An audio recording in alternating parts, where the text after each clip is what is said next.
Capítulo 7. La confrontación del reino. El hermano ofendido es más tenaz que una ciudad fuerte, y las contiendas de los hermanos son como cerrojos de alcázar. Proverbios 18:19. No puede haber cultura de honor sin que se utilice activamente la confrontación. La habilidad de combinar estos dos elementos relacionales, el honor y la confrontación, es la clave para sustentar un ambiente de gracia. Por favor, presta mucha atención a este capítulo. Te va a ayudar de manera inmensa a la hora de manifestar lo que considero que es tu esperanza. Pablo escribió de manera extensa a los Gálatas acerca del hecho de que somos un pueblo que ha sido llamado a caminar en libertad y a amar mediante el gobierno interno del Espíritu de Dios. Una vez más, esta idea no es nueva. Solo que parece que nosotros, al igual que los Gálatas, tenemos dificultad a la hora de entenderlo. Hemos cubierto parte de lo que Pablo escribió cuando hablamos sobre por qué no podemos ser castigados, y esta creencia es fundamental cuando caminamos en la confrontación del reino. Por lo que nos concierne, repasemos la descripción que hizo Pablo de heredero maduro. Pero también digo, entre tanto que el heredero es niño, en nada difiere del esclavo, aunque es señor de todo, sino que está bajo tutores y curadores hasta el tiempo señalado por el Padre. Así también nosotros, cuando éramos niños, estábamos en esclavitud bajo los rudimentos del mundo. Pero cuando vino el cumplimiento del tiempo, Dios envió a su Hijo, nacido de mujer y nacido bajo la ley, para que redimiese a los que estaban bajo la ley, a fin de que recibiésemos la adopción de hijos. Y por cuanto sois hijos, Dios envió a vuestros corazones el espíritu de su Hijo, el cual clama, Abba Padre. Así que ya no eres esclavo, sino hijo, y si hijo, también heredero de Dios por medio de Cristo. Gálatas 4 del 1 al 7. Ya no somos esclavos, sino hijos. El contexto de nuestra vida ha cambiado. Ha pasado de necesitar un guardián y un mayordomo, controles externos, a ser poderosos hijos libres del Dios vivo. Ver Gálatas 3, 25, 26. Y se requiere más para operar en la libertad de ser poderosos y ricos que para operar en las limitaciones del esclavo. Recuerda la película de Matrix. En su primer encuentro con Morfeo, Neo escucha, eres un esclavo, Neo. Como todos los demás, naciste en esclavitud, naciste en una prisión que no puedes oler, probar ni tocar, una prisión que está en tu mente.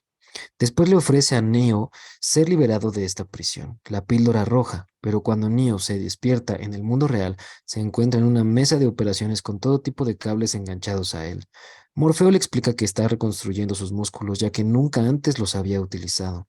Este es un cuadro dramático pero claro de nuestra situación, que nacimos en esclavitud bajo los elementos de este mundo para entrar en una vida de libertad. Siendo esclavos, íbamos por el camino que ofrecía la menor resistencia y no se nos requería ser plenamente responsables de nuestro pensamiento ni de nuestro comportamiento. Nunca llegamos a desarrollar los músculos morales para poder gestionar un número ilimitado de opciones, pero en el mundo real del reino, no solo se espera que los hijos y las hijas de Dios sean libres, sino que también entiendan por qué son libres y ejerciten esa libertad para que sirva a su propósito, el amor, como Pablo sigue diciendo. Porque vosotros, hermanos, a libertad fuisteis llamados, solamente que no usen la libertad como ocasión para la carne, sino servíos por amor los unos a los otros.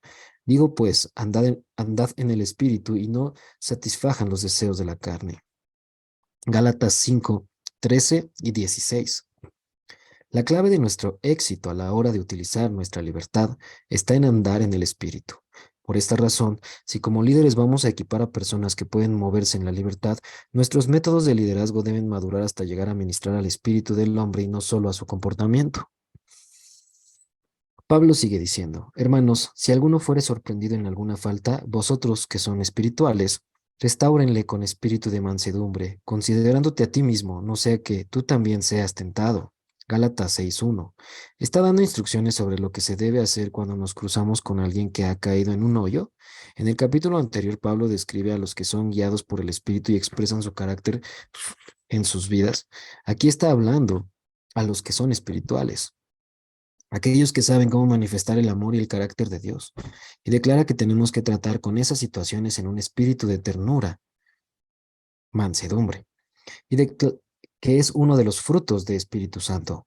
También tenemos que ser muy conscientes del precio de juzgar a otras personas.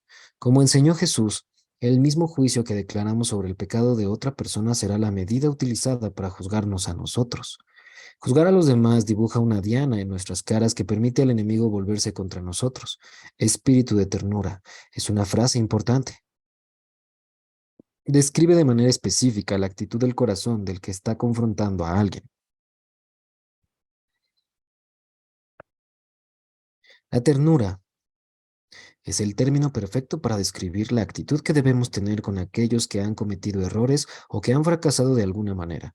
La ternura no quiere decir amable ni tampoco educado. El corazón de la ternura es la convicción de que yo no tengo por qué controlarte. Imagina que te acercas a un ciervo para poder acariciarlo. Si el ciervo llega a pensar que lo que quieres es capturarlo, se esfuma. Los que conocemos el corazón de Dios debemos actuar en la realidad de que no vamos a intentar controlar a la persona que se ha metido en problemas. Esta es la principal y más importante faceta a desarrollar. También es la más difícil. La maestría en la ternura empieza a formarse en nuestro sistema de valores. ¿Creemos que podemos controlar a los demás? Vamos a repasar una manera sencilla en la que comprobarlo. ¿Qué ocurre cuando los demás no te permiten controlarles? ¿Te enfadas? ¿Lo interpretas como falta de honor? ¿Encuentras la forma de justificar el hecho de que les amonestes? Un sí en cualquiera de estas preguntas expone que todavía crees la mentira de que puedes o debes controlar a la gente. La confrontación del reino requiere que te arrepientas de esto y empieces a permitir que los demás sean los que se controlen a sí mismos. Tenía la esperanza secreta de que el avivamiento eliminaría todos los problemas que me rodeaban y con el paso del tiempo esta idea empezó a salir a relucir de manera sigilosa. Un día, sentí esta ola de incredulidad que me invadía a causa de los problemas de la gente que me rodeaba. Adulterio, abuso a menores, adicciones, mentiras y más.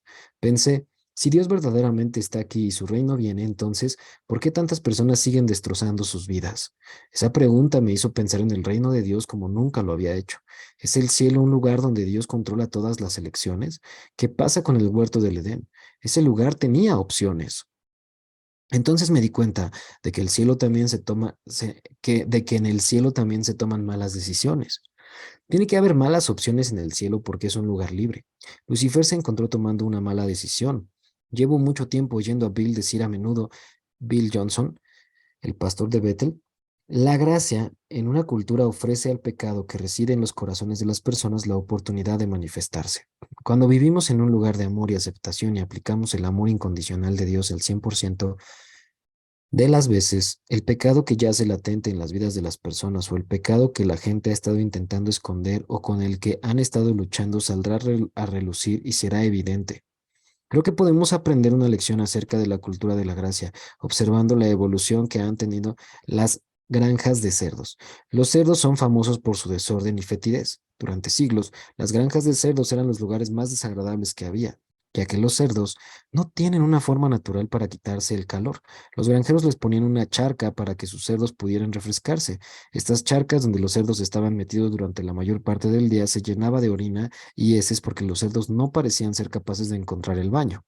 Si alguna vez has estado cerca de una pocilga, conoces el hedor tan poderoso que impregna la zona y que llega tan lejos como lo lleve el viento.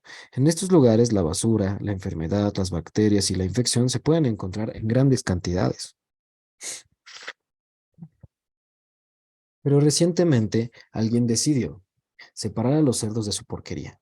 En vez de considerar que la porquería era una parte aceptada de lo que conlleva criar cerdos, hoy los granjeros edifican sitios diseñados para protegerlos de todo lo que da asco. En vez de utilizar una charca para refrescar a los cerdos, utilizan agua.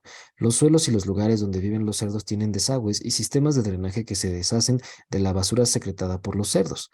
Ahora pueden vivir en un ambiente limpio y ser tan higiénicos como cualquier animal doméstico. Esto era inimaginable hace poco y todavía no es algo que se hace en todos lados. Muchos granjeros siguen utilizando los métodos antiguos porque el nuevo sistema es muy caro. El padre pagó el precio más alto por crear un nuevo sistema para tratar con la porquería que teníamos a nuestra disposición. Si la humanidad puede encontrar la forma de crear cerdos limpios y está dispuesta a pagar el precio, entonces, con mucha más razón, la sangre de Jesús puede llevar a cabo el deseo del corazón de papá hacia nosotros. Jesús declaró, ya vosotros están limpios por la palabra que les he hablado. Estamos limpios, Juan 15:3. Por lo tanto, nos vendría bien tener un mecanismo en nuestra cultura cristiana que tratase de manera eficaz con el pecado cuando éste se nos pone delante. Sea por la razón que sea, Hemos llegado a esperar que la iglesia fuera el lugar donde no va a haber pecado. Eso no es cierto. Si no sabemos cómo tratar con el pecado, no sabremos cómo tratar con la gente. Inevitablemente creamos una cultura de ley para poder conseguir que la gente no peque. El mensaje de esta cultura es: contén tu pecado en tu interior, no me lo enseñes, no sé cómo reaccionar ante él. Recuerda que esto es lo que creían los fariseos. Tenían fama de temer al pecado, debido en gran medida a que en sus tiempos el único remedio para el pecado era distintos niveles de castigo. El temor al castigo gobernaba sus corazones, sus relaciones y su cultura. Jesús, por otra parte, era seguido por un grupo de compañeros poco corrientes. Eran los ladrones, los recaudadores de impuestos, los pillos de su tiempo. Comparado con los otros líderes religiosos de aquel entonces, era como Jesús de Las Vegas. No le intimidaban para nada las meteduras de patas de los demás, ni que lo hicieran cuando él estaba cerca. Hasta las personas que estuvieron caminando personalmente con Jesús durante 3 años seguían metiendo la pata la noche de su crucifixión. Pero al final, su amor y la manera en la que guiaba a la gente les daba poder para elevarse por encima de sus errores y de sus asuntos. Si vamos a cultivar una cultura de gracia, tenemos que contar con maneras efectivas para tratar con los problemas de las personas. Necesitamos ambientes que quitan de en medio la porquería de la gente en vez de convertirla en parte de su identidad. Nuestros métodos deben quitar la basura, aunque sin reforzar la expectación de que otras personas nos controlen y viceversa. Como dije antes, nadie nos puede controlar. Tenemos todo un desafío por delante con intentar controlarnos a nosotros mismos. Por lo tanto, también tenemos que tener maneras en las que movernos cuando estamos ante los problemas de otras personas que les sirvan de impulso para seguir adelante. Nuestro poder y nuestra paz cuando estamos con otros están arraigados en nuestra capacidad de mantener nuestra libertad a través del autocontrol. Sin la prioridad del autocontrol, vivimos en una reacción constante hacia los demás, lo que crea una cultura de culpa y de irresponsabilidad. Tus asuntos hacen que los míos se enciendan y no sé qué hacer cuando haces eso. Detente. Ahora te voy a culpar por lo que hago. Si tú no haces eso, yo no tendré que hacer esto. Ay, Dios mío. La gente recupera su poder más rápidamente en una cultura donde líderes investidos de poder les guían en libertad y en honor. Una cultura así valora grandemente la confrontación, un valor que se deriva del entendimiento de que el hecho de no limpiar la porquería crea un ambiente tóxico para todos. Sin embargo, quiero discutir qué es la confrontación y qué no es, porque hay cierta confusión sobre este asunto y esta confusión ha creado bastantes líos añadidos a los que la mal utilizada confrontación no ha podido solucionar. Voy a mostrar lugares en la Biblia donde esto funciona de manera hermosa. Oro para que de verdad recibas una impartición en tu manera de pensar sobre cómo atajar el tema del pecado en las vidas de los que te rodean y cómo manejarte en las relaciones. Las metas de la confrontación. Primeramente vamos a identificar las metas. Estas tienen que estar en tu corazón y son las que deben motivarte al entrar en la confrontación. La confrontación tiene que ver con sacar algo a la luz. Cuando vengo a ti, espíritu de ternura, he venido a encender las luces para que puedas ver. Una vez más, la ternura quiere decir que no tengo por qué controlarte. No es un intento de forzarte a hacer algo. Es un esfuerzo amoroso para mostrarte ante tus narices que tal vez no veas o sepas lo que estás haciendo o cómo estás afectando al mundo que te rodea. La ternura va a ayudar a que la ansiedad se mantenga en un nivel bajo y que el amor sea el que crezca a lo largo de todo el proceso. Tradicionalmente, confrontación y conflicto son sinónimos. Estas palabras nos hacen surgir ideas de luchas y de heridas. Demasiado a menudo los heridos son personas que se quieren entre sí. El culpable de estas luchas es el control. Las metas erróneas producen un resultado no deseado. Por lo tanto, es importante identificar y entender las metas correctas de la confrontación. Presentar las consecuencias de la situación de manera que sirvan para enseñar y fortalecer. Sacar a relucir lo que la gente suele olvidar de sí mismos cuando han fallado. Invitar a fortalecer un vínculo en la relación con otra persona. Aplicar presión de manera estratégica para poder exponer áreas que necesitan fuerza y gracia. Permíteme explicarte cómo presentar las consecuencias de la situación de manera que sirvan para enseñar y fortalecer. Una vez más, esta meta no puede ser llevada a cabo hasta que hayamos tratado con la idea de que puedo controlar a las personas. No debo tener intención alguna de que esta persona haga lo que yo diga. En su lugar, este proceso ayudará a la persona a ver el lío en el que está metido y podrá ver un aliado que le puede ayudar. En segundo lugar, debo entender que existe una diferencia entre una consecuencia y un castigo, y debo asegurarme que lo que estoy presentando es lo primero. Muchos de nosotros estamos confundidos en este punto porque hemos escuchado que al castigo se le llama disciplina. Todos sabemos que la disciplina es una buena cosa. La Biblia señala de manera clara que el amor y la disciplina están conectados. Desafortunadamente, nuestra así llamada disciplina tiene toda la pinta de castigo. Nos ayuda a enmascarar nuestro temor y justifica nuestra necesidad de controlar. Al que recibe ese tipo de disciplina no se le ha investido de ningún poder. El que administra la disciplina requiere absoluta sumisión de parte del que está siendo disciplinado, y justo ahí está la diferencia entre la disciplina, que es en realidad castigo, y la disciplina a través de las consecuencias. Las consecuencias son diferentes del castigo porque a la persona que ha creado el problema se le inviste de poder para actuar y decidir.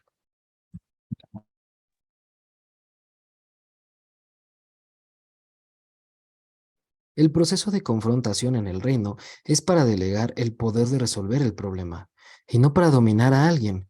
Cuando una persona falla, y genera una consecuencia en su vida a causa de ese fallo, la confrontación guía a la persona para que recoja su destrozo. Uno de los dichos que tenemos en Bethel es: siéntete libre para hacer un destrozo tan grande como el que estés dispuesto a limpiar. Esta no es una declaración de irresponsabilidad, es sencillamente un mensaje para todos de que la responsabilidad personal es un requisito en este ambiente. No se te va a forzar a limpiar tu desorden y nadie podrá limpiarla tan bien como lo puedes hacer tú. En Bethel, nuestras intervenciones están construidas sobre la expectación de que la gente, motivada por el respeto hacia la relación, responderá haciéndose cargo de sus decisiones y de las consecuencias que éstas acarrean. Esta respuesta solo es posible cuando la gente sabe que es libre. Son libres para meter la pata hasta el fondo. Solo entonces pueden decidir limpiar lo que han hecho. Solo entonces pueden escoger honrar y respetar a su comunidad y a sus relaciones. Si le quitamos esta opción porque queremos controlar el resultado, le retiramos el poder y creamos víctimas impotentes e irresponsables. Las víctimas impotentes nunca poseen nada y nunca cambian sus circunstancias de sus decisiones y ofrecerá fuerza. Me perdí, perdón. Por lo tanto, desde el principio, nuestra confrontación debe tener la meta de otorgar poder. Nuestro proceso de confrontación señalará las consecuencias de sus decisiones y ofrecerá fuerza y sabiduría en vez de control y castigo. En el primer capítulo de este libro, conté la historia de una pareja de nuestros estudiantes en la escuela de ministerio. Ella quedó embarazada durante las vacaciones de verano entre el primero y segundo curso. Como recordarás, presenté el proceso que seguimos con ellos como ejemplo de cómo llevamos a cabo la gran parte de la confrontación de nuestra cultura. Nuestro equipo y yo teníamos un gran respeto y honra hacia ellos. Nuestra prioridad era proteger nuestra relación con ellos a la vez que les mostrábamos algo que no veían, el problema y sus consecuencias.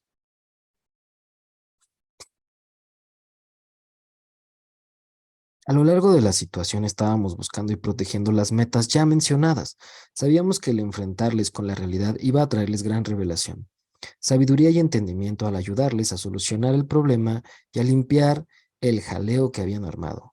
También les dimos poder de tal manera que produjo esperanza y gozo, lo cual fortaleció a ambos en medio de la limpieza y al otro lado del proceso. Nuestro proceso con esta pareja también ayudó a revelar y confirmar sus verdaderas identidades como hijos e hija del Rey de Reyes, y por lo tanto cumplimos la siguiente meta de la confrontación: sacar a la superficie lo que la gente olvida sobre sí misma después de haber fallado. En una cultura de reglas, la gente no solo espera ser castigada cuando falla, sino que se siente sobrecogida por el poder de la vergüenza. Dependiendo del tamaño de su error o de la sensibilidad ante el fracaso, la vergüenza se arraiga en los corazones y en las mentes de los que caen. Ahora bien, la vergüenza no es simplemente un sentimiento, es un espíritu. Es un espíritu que ataca la identidad de los individuos. Este espíritu miente a la gente y les lleva a creer que su pobre comportamiento verdaderamente está saliendo de quien son en realidad. No fracasaste, eres un fracaso. No has cometido un error, eres un error. Nuestros dos estudiantes son personas maravillosas. Cometieron un grave error y siguen siendo personas maravillosas. Queríamos que en nuestra confrontación salieran a relucir las mejores personas que ellos tenían dentro. La vergüenza había decidido envolverles y buscaban su destrucción. Nuestra tarea era sacar lo mejor de ellos a la superficie y presentarles la realidad de la situación, sabiendo que lo mejor de ellos les llevaría a tomar las mejores decisiones y convertiría la tragedia en victoria. ya que empezamos en este objetivo en mente. Comenzamos con este objetivo en mente. Solo tendría sentido que les permitiéramos mostrarse ante los demás y que confiáramos en ellos. Si hubiéramos tenido la necesidad de castigarles, habríamos terminado aliándonos con la vergüenza y habríamos requerido de ellos de que asumieran una postura de provista de todo poder para así poder controlarlos y para que cumplieran nuestros deseos. La grandeza que mora en el interior de cada creyente tiene que surgir si es que vamos a representar de verdad a nuestro Padre que está en los cielos. Vestirnos con el hábito de la vergüenza y la culpa no solamente no es apropiado para nosotros como hijos e hijas, sino que es una trampa para perder todo el poder. Ahondar y agarrar a nuestra gente por su verdadera identidad es un acto de amor que perdurará más que el aguijón del fracaso y sus consecuencias. La gente puede ver y pensar cuando su identidad ha sido libre de temor y de vergüenza. Una y otra vez hemos visto la grandeza en aquellos que han fallado, pero se han responsabilizado de su error para convertir el mal en bien. Mientras esto ocurre, vemos cómo nuestras relaciones de pacto van siendo más fuertes y profundas. Esta es nuestra siguiente meta en la confrontación: extender una invitación para fortalecer un vínculo en la relación con la otra persona. Debemos percibir el proceso de traer un asunto a la luz como una invitación para practicar nuestras relaciones de pacto. Puede parecer que nuestra prioridad es resolver un asunto o cambiar un comportamiento, pero la realidad es que la confrontación del reino es una prueba del pacto existente entre dos o más personas y esa relación es siempre la verdadera prioridad. Cuando mantenemos a las demás personas como responsables de cómo nos impactan o a la comunidad que les rodea, exponemos niveles de la confianza que les tenemos. Cuando probamos la conexión entre nosotros mediante la confrontación, aprendemos cuál es la verdadera fuerza de nuestro pacto con la otra persona. Muy a menudo cuando confrontamos descubrimos conexiones débiles y frágiles. A veces es vergonzoso el poco valor que la gente otorga a sus relaciones con nosotros. Otras veces, sencillamente la confrontación valida lo que ya pensábamos y esperábamos que estuviera ahí. La confianza es la clave para el éxito en la confrontación. Sin ella, descubriremos rápidamente nuestras limitaciones. Cuando nos damos cuenta de que la conversación no va bien, lo primero a comprobar es el nivel de confianza. Cuando la confianza es escasa, la ansiedad está por las nubes. Cuando la ansiedad se levanta, nuestra prioridad se convierte en la autopreservación, que normalmente llevamos a cabo intentando controlar al otro. Si tenemos a alguien delante de nosotros que cree que tiene que protegerse de nosotros, entonces no vamos a poder hablar a su grandeza, sino a sus tácticas de supervivencia. Para tener confianza, la persona a la que confrontemos debe creer que estamos a su favor y que protegeremos sus intereses durante el proceso. Nuestros estudiantes eran dos completos desconocidos para mí cuando nos reunimos ese día. Antes de la conversación que tuvimos en mi despacho, no habíamos hablado con ninguno de ellos. Estaban poniendo toda la carne en el asador cuando accedieron a venir al despacho de un desconocido. Un desconocido que tenía el poder para castigarles. Sin ir más lejos, consciente de su posición tan vulnerable, les di las gracias por confiar en mí. La vergüenza, la ansiedad y la expectación del castigo que iba a venir eran elementos que estaban en nuestra contra desde el comienzo. Les pedí a los líderes de su escuela que estuvieran con nosotros para que yo pudiera pedir prestada la confianza que la pareja ya había construido con ellos. Sabía que necesitaba establecer confianza antes de poder aplicar cualquier tipo de presión con la esperanza de encontrar la raíz del problema. Nuestra meta final es aplicar presión de manera estratégica para poder exponer áreas que necesitan fortaleza y gracia. Tenemos que encontrar los puntos débiles para empezar a sanarlos. La mejor analogía que tengo para esto, de aplicar presión, me viene de cuando era un joven que trabajaba en una tienda de neumáticos. Una de mis tareas era sacar los neumáticos de los camiones. Subía el camión con un gato hidráulico, le quitaba la rueda, cogía una palanca y separaba la goma del aro metálico y sacaba la cámara desinflada. Conectaba entonces la manguera de aire y la válvula de la cámara y la llenaba de aire, con mucho más aire del que la cámara de goma podía contener cuando estaba dentro de la rueda. Cuando la cámara estaba a su máxima capacidad, la llevaba a un tanque lleno de agua y empezaba a sumergir partes de la cámara de goma bajo el agua. Al mantener ciertas secciones bajo el agua, le daba vueltas buscando solo una cosa: burbujas. Estaba intentando encontrar el punto débil desde el cual el aire se estaba escapando. En el momento en el que veía de dónde salían las burbujas, lo marcaba y empezaba a reparar el pinchazo. Este proceso solo funcionaba si la cámara de goma tenía lo suficiente presión El punto débil de la cámara nunca se veía si no aplicaba la presión correcta. La presión externa no llegaba a exponer el punto débil de nadie, gritarles, amenazarles, concortarlos en cachitos, agobiarlos e interrogarlos, no van a ser cosas que me ayuden a encontrar la parte que necesita sanidad. Esta tarea se lleva a cabo desde dentro hacia afuera. La confrontación es un proceso en el que se aplica presión a la vida de otra persona a propósito para exponer las partes rotas. Tenemos que encontrar estos lugares si es que queremos cambiar los círculos viciosos destructivos en los que frecuentemente vive la gente. No podemos tomar decisiones diferentes y obtener un resultado diferente hasta que sepamos lo que anda mal.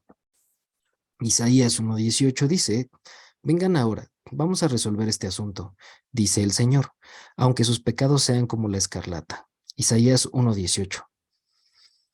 Aunque tus pecados estén por todas partes de manera descarada, Dios dice, podemos arreglarlo. Hay esperanza. Y lo que es aún más importante, Dios dice, ven, vamos a resolver este asunto.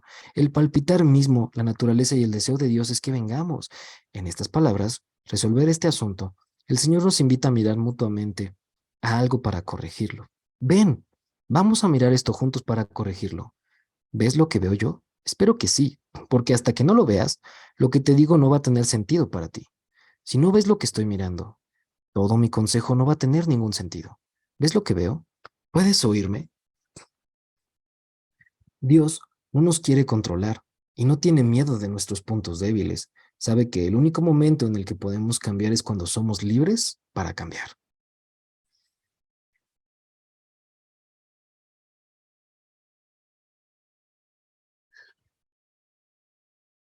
Creando presión interna. El poder de la confrontación actúa de dentro hacia afuera. No es un trabajo de ventas ni una treta manipuladora para que alguien haga algo. No puede serlo. Tiene que verse genuinamente motivado desde dentro si es que va a durar. Un error común es conseguir que alguien diga algo mágico como lo siento. Si alguna vez has intentado que dos hermanos limpien algún desastre que han creado juntos con la orden de dile que lo sientes, entonces sabes de antemano que no va a funcionar. Van a decir lo que sea para salir del problema y seguir con sus vidas. Puedes ver en sus ojos y oír en sus voces que no se han reconciliado para nada después de haber terminado ese ejercicio. Las soluciones para la desconexión en la relación y el daño que acarrea tienen que venir del corazón. Llegar al corazón requiere que haya un proceso que cree presión interna. Hay un ejemplo brillante.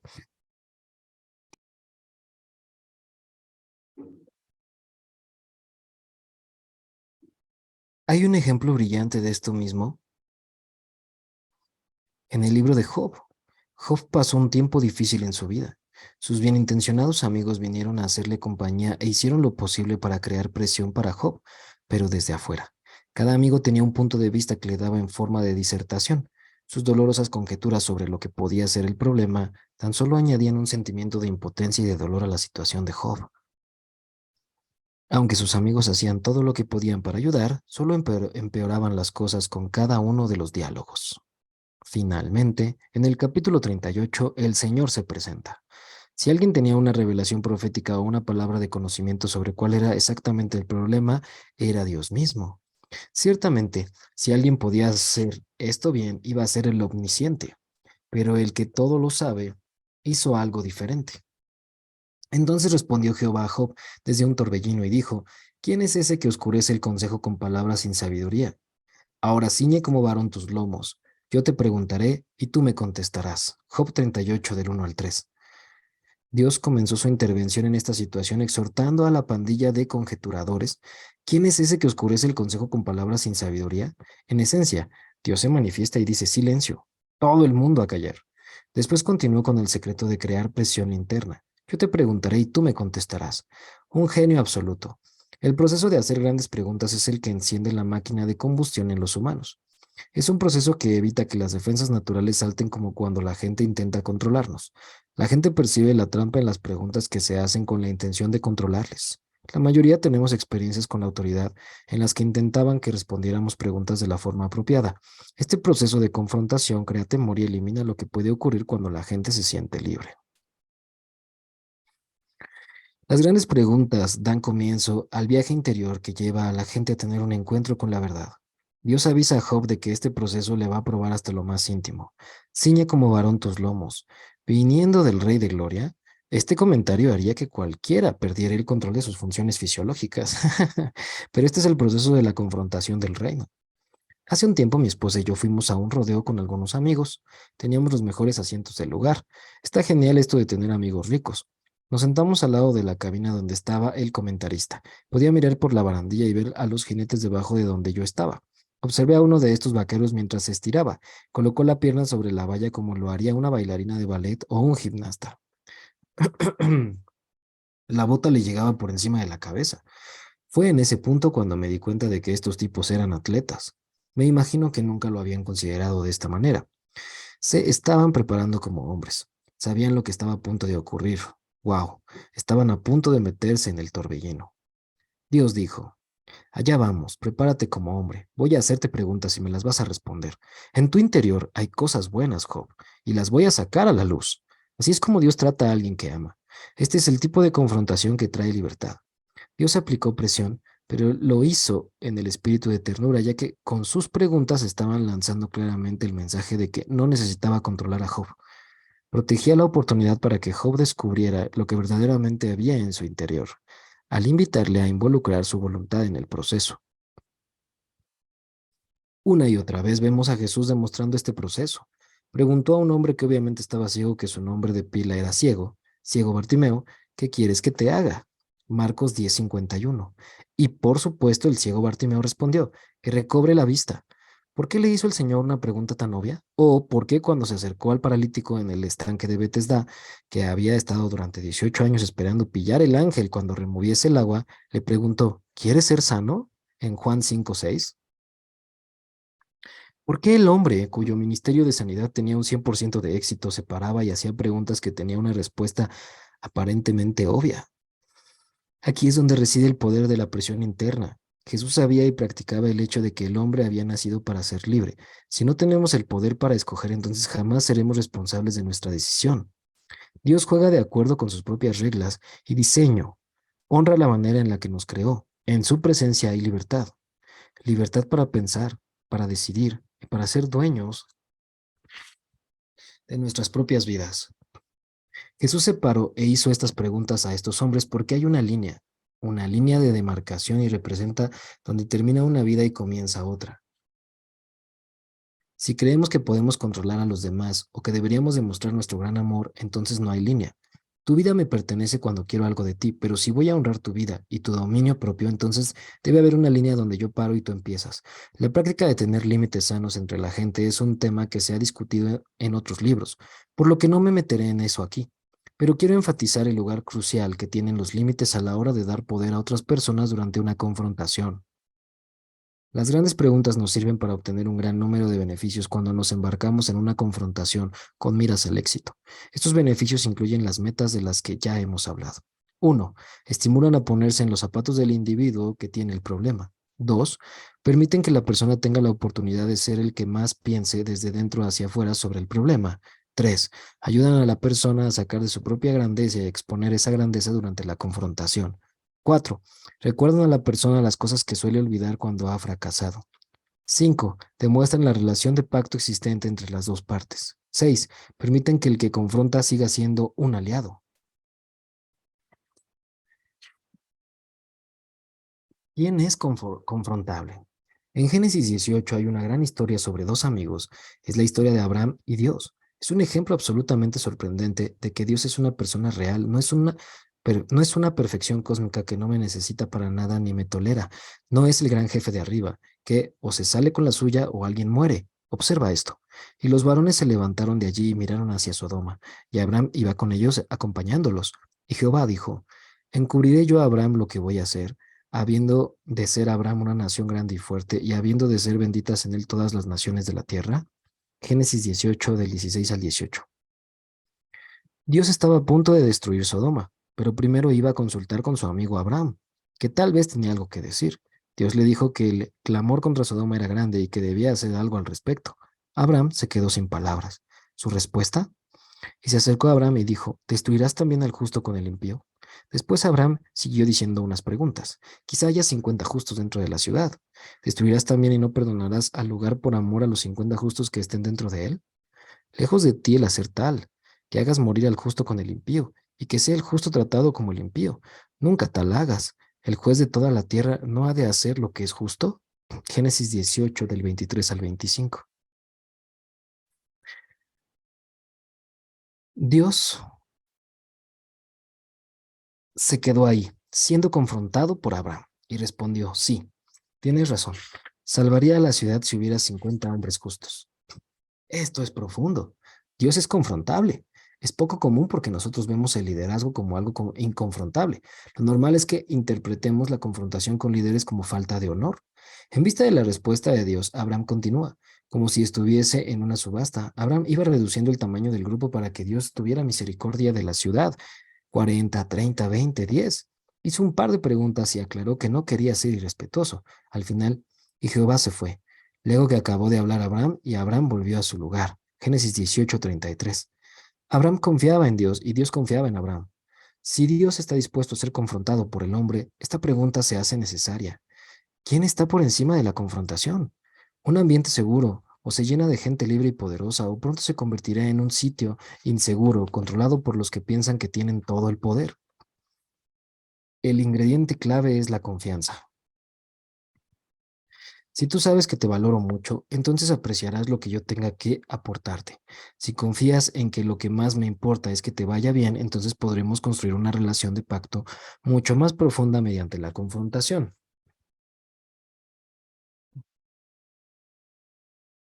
Si te hueles que no te respeto ni te valoro, te vas a proteger de mi ayuda. El problema común de la dinámica entre padres y adolescentes es que a medida que el niño se convierte en un joven, puede sentir la falta de respeto que el padre tiene hacia su habilidad de pensar y tomar decisiones, ya que el adolescente no siente que se esté confiando en él, se resiste a la confrontación. La naturaleza de la confrontación es la verdad. El propósito que hay detrás de crear presión interna es encontrar la verdad, no obtener una confesión. La gente que no puede confiar no va a mostrar a nadie la verdad de lo que está ocurriendo en su interior. Se sienten más seguros guardando su punto débil en su interior. Se necesita un lugar seguro para poder exponer una vulnerabilidad, un área que necesita sanidad. Por esta razón, no es tan importante que el que confronta crea que tiene gran autoridad y que deberían fiarse de él como que el que está asustado crea que está siendo cuidado y protegido. En esencia, una confrontación es un examen, es un procedimiento en el que uno debe confiar en otro para observar ciertas partes de su vida que tal vez no se entiendan ni se conozcan. Es tan vulnerable como necesaria si esperamos construir vidas sanas y vivir en paz. Me recuerda cuando cumplí 40 años. Ese año me hicieron mi primer verdadero examen médico. Mi doctor me pidió que me desnudara y que me inclinase sobre la camilla. Sabía que esto iba a ocurrir. Era solo que no hallaba la forma de fingir que no iba a suceder como me lo habían dicho. El guante de goma y la sustancia viscosa que había en la bandeja que estaba a mi lado me lo confirmaba. Esto iba a ser invasivo. Por supuesto, la invasión llegó y se fue. Casi no podía mirar al doctor a los ojos. Una risa nerviosa me estaba invadiendo cuando intenté hacer como que no me importaba. ¿Deberíamos contarle a mi esposa lo que acaba de ocurrir? La doctora se rió conmigo y después dijo, tu próstata está lisa. Eso es bueno. Te vuelvo a ver más o menos en un año. El rey David lo dijo de esta manera. Examíname, oh Dios, y conoce mi corazón. Pruébame y conoce mis pensamientos, y ve si hay en mí camino de perversidad, y guíame en el camino eterno. Salmo 139, 23 y 24. Jesús es el gran confrontador.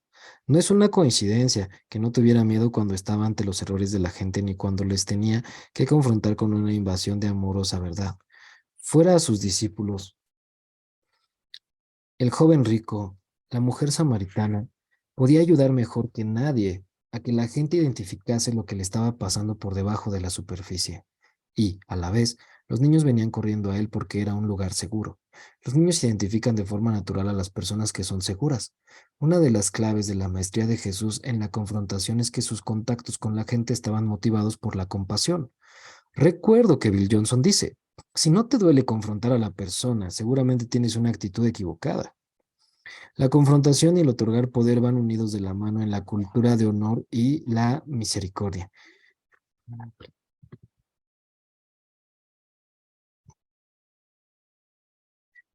La confrontación y el otorgar poder van unidos de la mano en la cultura de honor y la misericordia. La compasión y la valentía son las cualidades necesarias para mantener un fluir saludable de estos dos elementos en el medio que te mueves. La confrontación exitosa construye relaciones y fortalece vínculos en ellas. Es el estilo de vida que fluye desde tus convicciones y valores internos fundamentales. Cuando más estableces las metas del cielo para la confrontación en tu manera de pensar, mejor estarás situado para liberar el cielo en tus confrontaciones.